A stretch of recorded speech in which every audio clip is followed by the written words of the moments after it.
Hello there beautiful, welcome back to my channel, and my name is Joesephyr and welcome to another Should You Pull for Dissidia Final Fantasy Opera Omnia.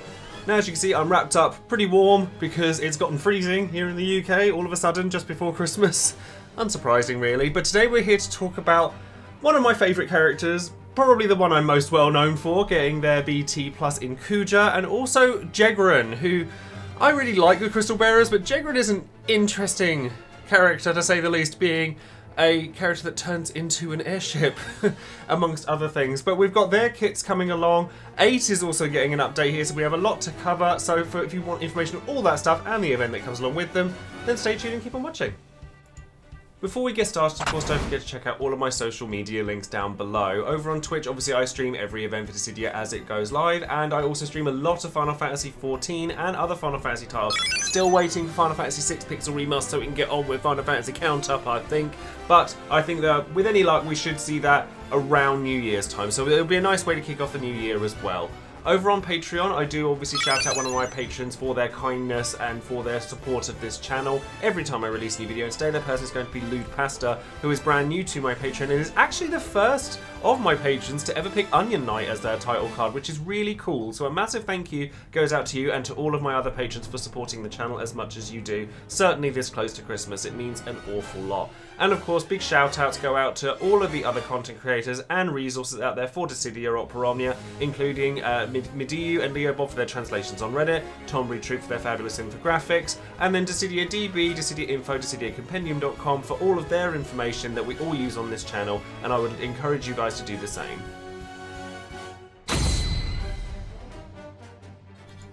So we actually have 3 characters to cover in today's video, and I honestly thought we'd have a little bit more time before the getting the information from the community stream from this evening for me to be able to sort of have a bit more definitive answers on what was going to be actually coming. But it sounds like the first story chapter, which is what these banners come with, is actually tomorrow, so I have a lot less time than I thought I did.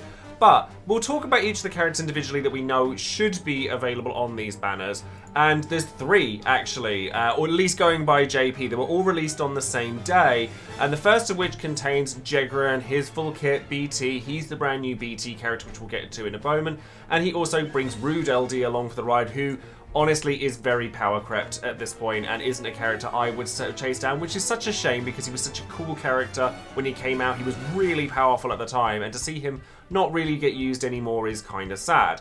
And in the second banner we'd get my boy Kuja, the glow up, the realness, the fabulousness that he is the moment. He's not, we'll get to that in a bit. But he is getting his rerun of his BT and his LD, etc. on this singular banner, and is also getting 8 LD come along for the ride as well, who's also getting his C80 and his LD boards as well. And then there's actually a third banner here as well that also featured Jegran, but featured Balthea and Yuffie LD, which I'm not sure we're going to get this at the same time, but we already obviously have Balthea in Global and his rework and his LD boards, etc. So maybe this is where the elusive Vanille will turn up, but who knows.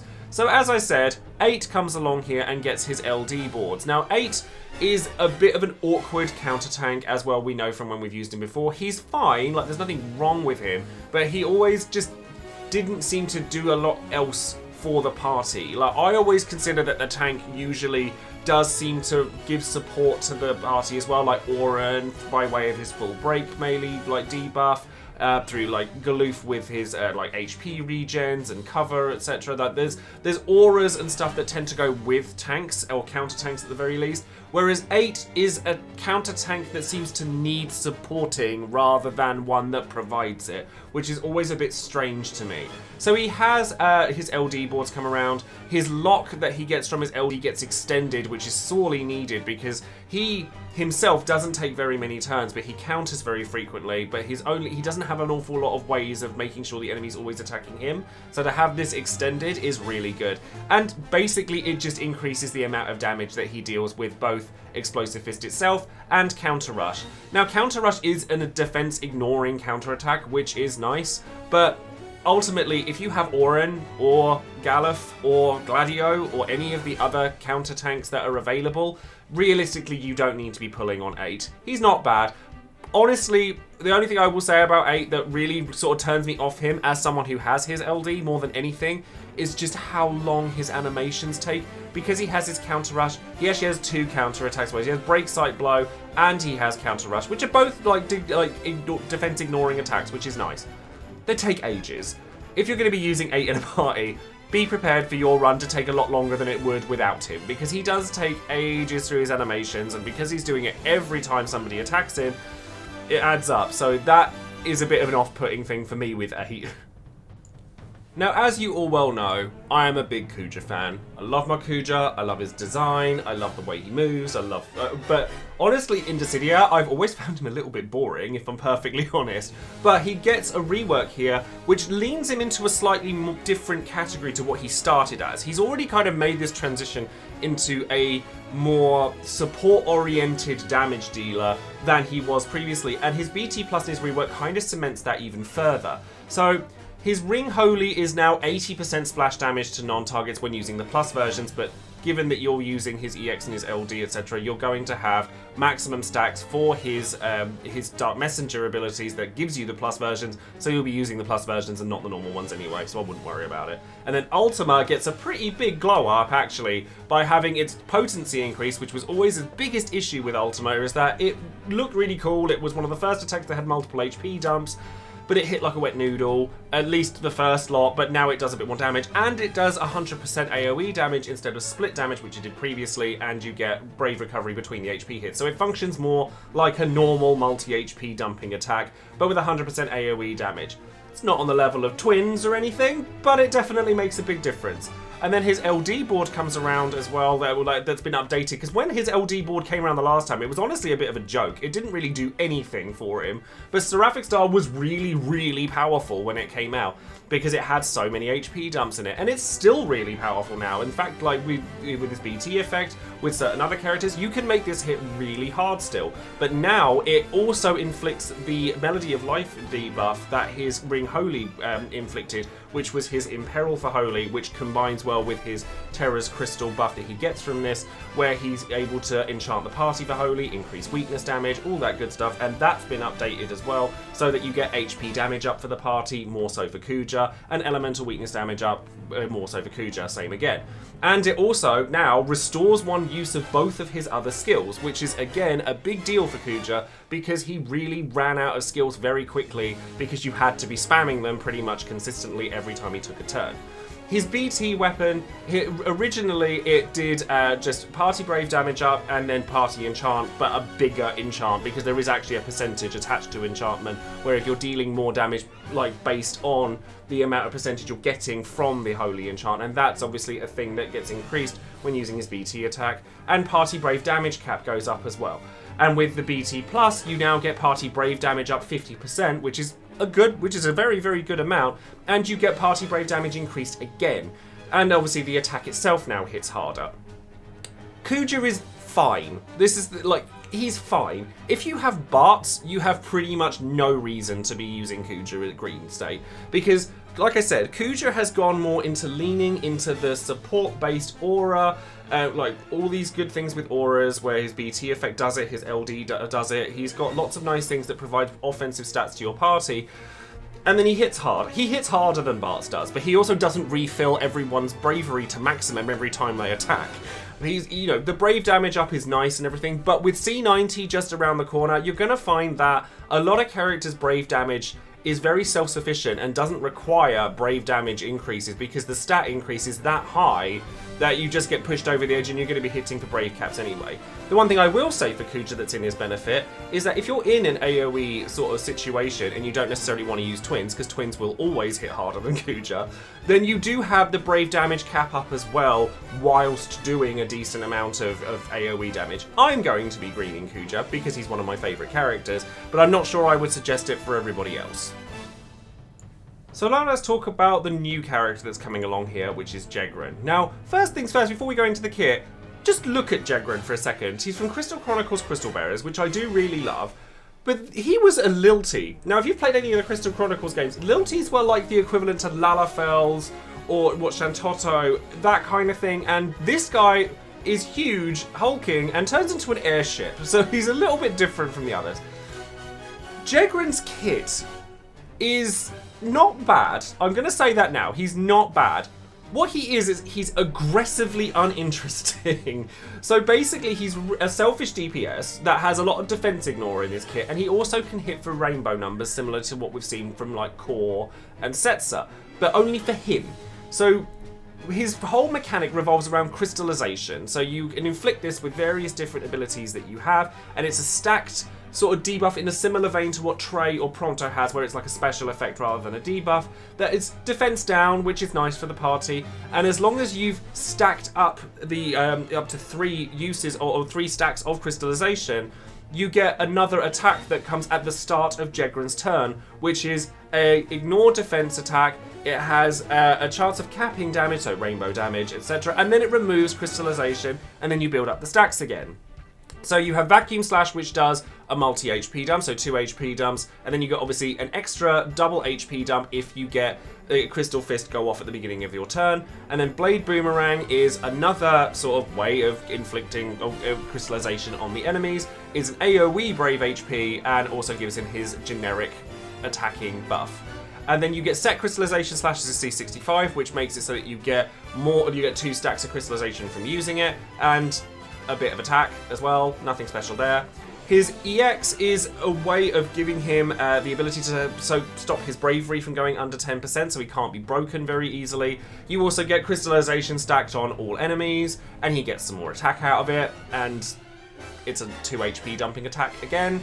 His LD, obviously going to be very important to him. Again, it's going to make it so that you get more Brave and Damage HP up to all of the enemies while they have crystallization on them, and this is what makes it so that when you're hitting with crystallization, you get the chance to hit rainbow damage as well. You get instantly 3 stacks of crystallization on the target that you're using it on, and then triple HP dump. You get a free ability use on the next turn. All nice stuff. Very simple though. The BT is very important to Jegran, but it's also the reason I don't particularly like him, which is really strange. So, again, it inflicts crystallization on all enemies. You have, like, multi-HP dump, all of that good stuff, and obviously you get Crystal Fist that comes out of in between all of these things. So, Crimson Crystal releases the burst effect. So you now always deal rainbow damage by using Crystal Fist or attack an enemy that has 3 stacks of crystallization. But I know what you're thinking. When I use Crystal Fist at the start of my turn, it gets rid of the crystallization. Well, it doesn't if you're using this effect. While you have this effect up, crystallization stacks don't go down, which means that Jegran's always hitting rainbow damage. He's always going to be hitting Crystal Fist at the start of his turn. And then you get party attack up and party brave damage cap up. That's it. Like, for a burst effect, it's probably the most selfish BT effect I've seen so far. It doesn't do an awful lot for the party. Certainly at this stage in the game. I mean, alright, Squalls is really, like, selfish too, but it doesn't, it's really old, whereas this is new. He's cool. If you wanted to go off and do all of that stuff, you only get 6 turns worth of this, so you don't get as many Crystal Fist activations from this as you might think. But it does do a large amount of damage, and it does lean into him dealing a lot of damage on his turns. He's also relatively slow, which normally on a BT unit I kind of love, because it means you get more out of the BT effect for the party. But on Jegran, I'm kind of like, you kind of need to have just a couple more turns added on to this, and then be a bit quicker so that you're actually the premier damage dealer you're clearly designed to be. But it just doesn't... Something about Jegran just doesn't gel for me. It's not that he's bad, because he's not. He churns out a lot of damage. He's just aggressively uninteresting. All he does is damage. And we have 100 characters that can do that kind of thing. He doesn't do anything particularly unique. Not anymore. Like, you could say that rainbow numbers were unique, but we have Setzer and Core that do that. And that's kind of it. Like, the crystallization thing is... It's okay, I guess. It adds an extra attack to his kit. It gives him a follow-up, or a pre-follow-up attack. Then that's all he really has to offer. So I think that, honestly, again, this close to C90, why would I give all my resources to Jegran when I can just wait a couple of weeks and wait until January and then wait for somebody like Machina, who isn't even C90, who deals more damage than him and has a load of turn-hogging abilities as well. I apologise to anyone that really likes Jegran, but I think that, honestly, he's probably the most boring BT I've seen since BTs were a thing. Sadly, I even think that Jegran's cool abilities are boring as well, which for a character that transforms into an airship, he should be less dull than he is. His Blade Boomerang is AoE damage, attack and max brave up. His LD ability is defense ignoring, which we like. He does have defense ignore in a lot of his kit and brave damage cap, so defense is not a thing for Jegran. So if you want to pull for Jegran, that is the thing that you should focus on with him, is that he's very good at ignoring defense. It's multi-HP dump, and it increases your brave and HP damage by 10%. Just yours, no one else's. It just baffles me that it's this egregiously dull. I'm sure he's very good, and I'm sure a lot of people really like him, but I'm not one of them, sadly. And his armor is attack keystone, and in his high armor plus is in favor of bravery damage, which makes a lot of sense because he has HP dumps through his crystal fist and through a lot of his stuff. Honestly, if I happen to get Jegran, like Jegran BT, while I'm pulling on one of the other banners like Fran, then I might go back and get the LD just because I can't leave a character unfinished, and I would love to learn to like him. But having watched loads of footage of him online, having talked to loads of other players and everything, it feels like, unless he's a big favourite of yours, and I know that there are players that feel that way, even though he's from a niche game, don't let my opinion sway you on any of this sort of stuff, because he's not bad, I just find him very dull, and there's a big difference there. And I think that I would rather save my resources for somebody I found more interesting. Kuja is also not a character I would recommend loads of people spend their resources on either, but because he's one of my favourites, I'm happy to do that. So for me to say that and then not tell other people to do the same for Jegran would be hypocritical of me. So I think that he's definitely capable, but I think he's also going to get shoved to the wayside pretty quickly after C90 hits, whereas at least Kuja can benefit the C90 characters themselves, even if they don't necessarily need it.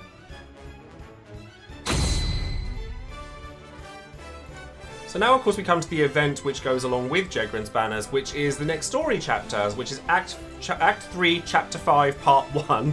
And you're actually going to be fighting Jegran himself here, which is unusual for this kind of thing. But it's not Jegran, Little T Jegran, it's Giant Cannon Jegran, which still weirds me out. And the main mechanic when it comes to Jegran himself is how tanky he is. He takes no damage unless you've got massive auras or ways of ignoring defense, obviously in line with Jegran, and also 8 as well, and then also Kuja because he provides big auras. But he also summons minis that come along that also like move Jegran's turn in front of them after them when they act, so you have to be very careful of those. And the orb here is during the target's turn, if they've got a debuff that is at least at level 2, so there are a few characters that can counter this, then the orb count goes up by 8. So characters that come to mind here are Jegran with the crystallization buff, but also you don't really need to pull for Jegran here on the back of the fact that there are loads of characters we already typically use, specifically in cool abilities, that have levels to them. So Jack, Kurasame, Kadaj, you could also use Edward or Exdeath, or if you wanted to, you could wait for Fran. Then they are all characters that work well for having multiple levels on their debuffs. You have to be careful that at 79% and 49%, the enemy will jump turns and like take a turn with their recast attack, which hits really, really hard. The single target one will like kill a character if you're not careful, so make sure you're bringing plenty of health restoratives, things like that, so that you're able to deal with that. And then honestly past that, you just hit him really hard with the hardest things you can, because everything else he does is actually relatively unthreatening. You just have to be careful of the recast gauge. If you're using Jegran, then he's going to do really well for you here for obvious reasons, because he acts before the enemy does, he's really hard to break because of his EX buff, and obviously he ignores defense and hits rainbow numbers. But if you don't want to use that, you can bring along Setzer and Varn, that classic old combo where it's basically the same thing, because Varn's bravery won't go below 20% and Setzer makes him hit for like rainbow numbers. Or if you wanted to, you could bring like a brave game team if you wanted to, like Ishtola, Porum, because they're going to keep you safe.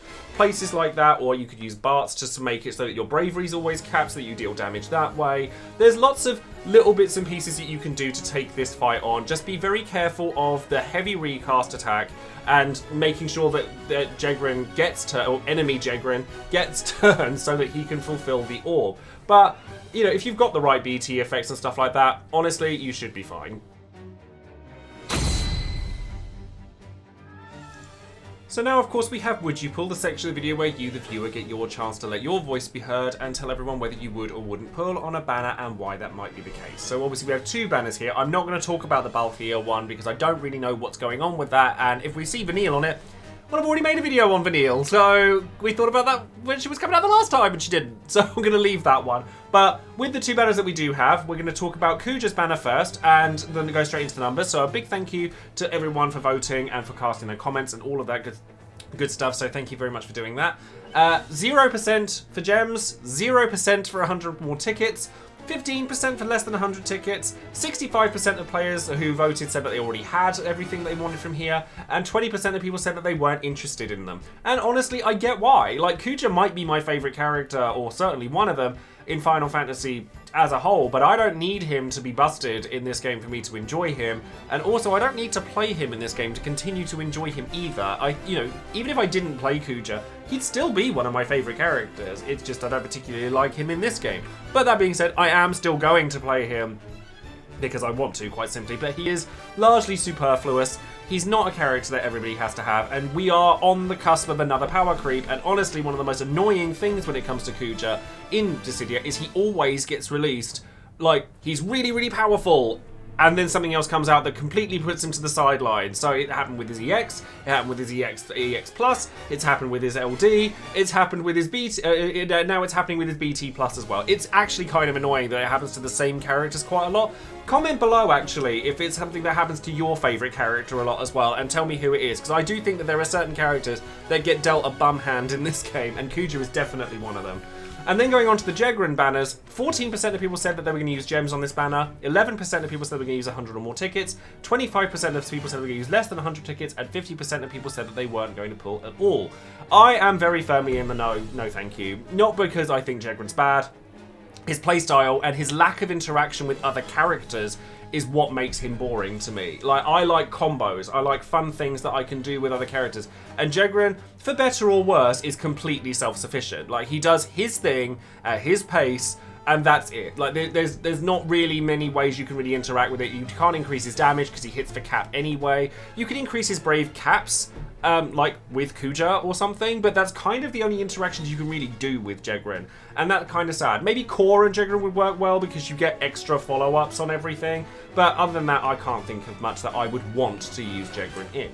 But let's go into some of the comments, of course. Pale Ready says, big nope from me. While Jegran is a load of fun and the third character with rainbow damage in their kit, I just don't have enough resources to splurge on a new character. I would say something along the lines, if you want Jegran, you're best off greening him, but that would be tad superfluous. The next big BT unit I'm gunning for is the one following Jegran in Machina, who if greened will provide a much higher efficacy yield in my opinion. The other three units are very overshadowed at this point. Rude doesn't step up to the plate until the C90, and as much as I love 8 and Kuja on their release for their usefulness, they simply don't pack as much power as they used to. Even if I didn't already have everyone here except for Jegran, I'd still find it hard to recommend these banners with so many big upcoming units, and the C90 era right around the corner. Machina can get away with being the last C80 BT because he can churn out C90 levels of damage regardless. Jegran doesn't get this luxury until much further down the line.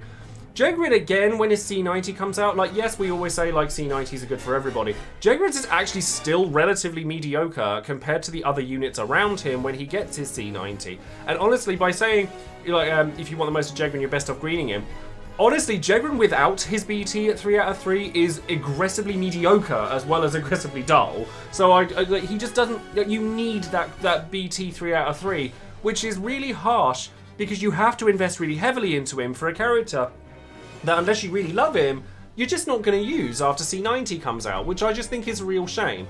But I do think that everything you've said there, including Kuja, is absolutely bang on the money.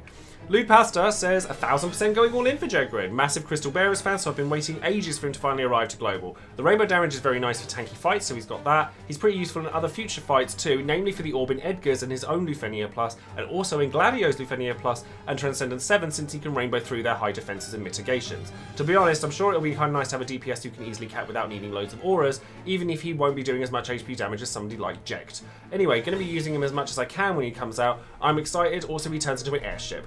The airship thing is weird. Like, I love Crystal Bearers, the airship thing is weird to me. But I'm really happy that I have someone here that, like, literally grinds against what I've said here. Because I always really appreciate getting alternate opinions. And you're right, he is really good for tanky fights. He is really good for, like, taking damage down on a bosses that have massive damage reductions or anything like that. And the fact that you provided examples of where you're going to use him there is really good. So I'm really thankful for that.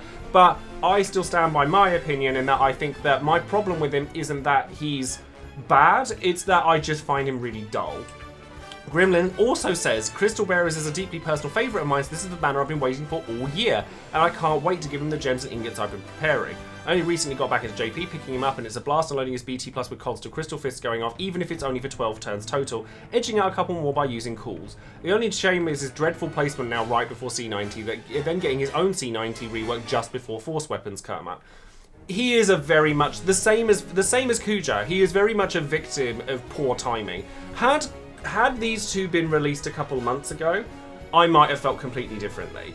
And I'm sure other people would have done as well. But the trouble is that when you're being released this close to a power creep, you better be packing it in if you're going to want to continue to get used from that point onwards. And I just don't think either of these characters do that.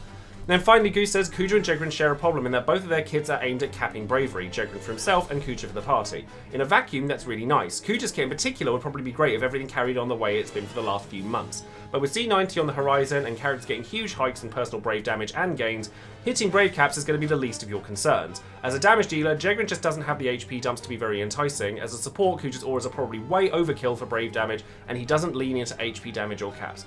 I would say the way to use Kuja best is in a party where you have a character that has a lot of HP dumps. Purely on the back of the fact, like, you could have Kuja with, like, Iroha Call or something like that, where you can take advantage of the large Brave cap increases that he has, so that his own Seraphic Star or someone like Tifa or something like that, who really doesn't have problems hitting caps anyway, can really, like, hit the most for their buck with off-turn damage or multiple HP dumps. I mean, Core could work here as well, I guess. Like, I know I use Core a lot in examples, but I always like to mention Core because of the fact that he is global first, global exclusive, whatever you want to call it. So I like to consider the fact that he is still usable all these months later. And I do think that he's a character that works well with both of these characters if you want to use them.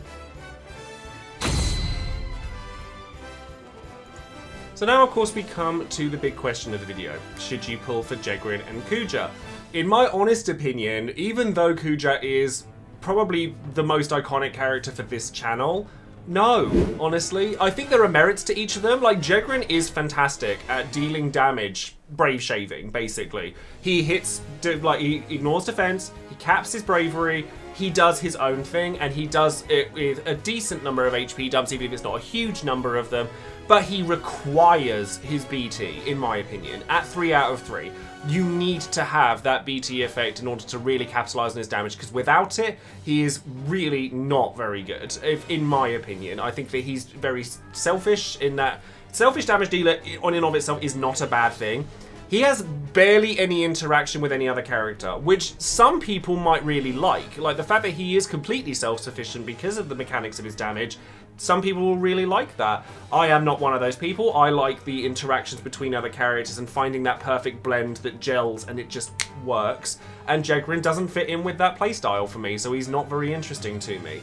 And then he does also suffer the fact that C90 is around the corner, and all of the characters on these banners do, realistically. In fact, only Fran really sticks out in this batch at all because her call ability is as good as it is. So until we get to C90 era, there are very few characters where people are really wanting to go in on them. Kuja definitely suffers this as well. Like I said earlier, the fact that he's been released again around the corner from a power creep is a little bit of a slap in the face for a Kuja fan, but he is still good. Like, he at least provides auras for the party in which you get a large amount of brave damage cap out of it, brave damage up, even though you're not really going to need that amount of damage auras for your parties for C90 going forward. And if you do, you're probably going to be using support characters that are more dedicated than Kuja is. But he does also do a solid amount of AoE damage. Is it on the level of Lan and Rain? No. Are his auras on the level of, say, Ishtola, or in terms of brave gains or anything like that? No. He doesn't have any HP damage cap up, which is kind of sad. But he does have brave damage cap up, so there are characters that you can use him with. He's one of these characters that's very nice to use the BT plus attack on its own and then go into a different character's BT phase. So that's kind of nice, but honestly, the fact that I'm trying to make excuses for using him kind of sells you everything you need to know in Kuja. Like, if you have Bart, certainly, you have your support-based damage dealer covered. You don't need Kuja for it. So I would honestly only go for either of these characters if you're really, really loving them like I do for Kuja. And 8, he's not bad. He's functional as a tank, but I still find it weird that as a tank, he seems to be a tank that requires support rather than dishes it out for his party, which makes him less appealing to me. But his damage can be pretty high if they're enemies that take a lot of turns, but his buff management is weird. Like, you have to use his C65 in order to get his buffs in the right sort of like buff duration if you need that. And his animations are so long. I can't stress that enough. Is that when I have used 8 in the past, I was really excited for him once, then I used it, I'm like looking at my phone, waiting for 8 to finish his turns, or for my enemies to finish theirs. So honestly, if you have Oren, Galuf, even like Gladio, stuff like that, you don't really have a reason to be pulling for 8. So that's going to be all for today's video. Do bear in mind that with the community stream happening this evening, there is every chance that stuff gets shuffled around. It's been happening a lot in Dissidia recently, and in the new year, I actually do have plans to kind of change my content in multiple ways. I'll be posting a sort of channel update before the end of the year, and I'm hoping that it will both alleviate some of the pressure on me to allow myself to do content for other things, like 14, something I've been saying I want to do for months, and also kind of counteract the sporadic scheduling of Dissidia as well, so that there's more consistency in my content for this game and others. So I hope that you look forward to that. But that's going to be all from me, so don't forget to like the video, click that bell for notifications on any future videos I might be making, and of course subscribe to the channel if you haven't already. So until next time, thank you all very much, and I shall see you then. Take care.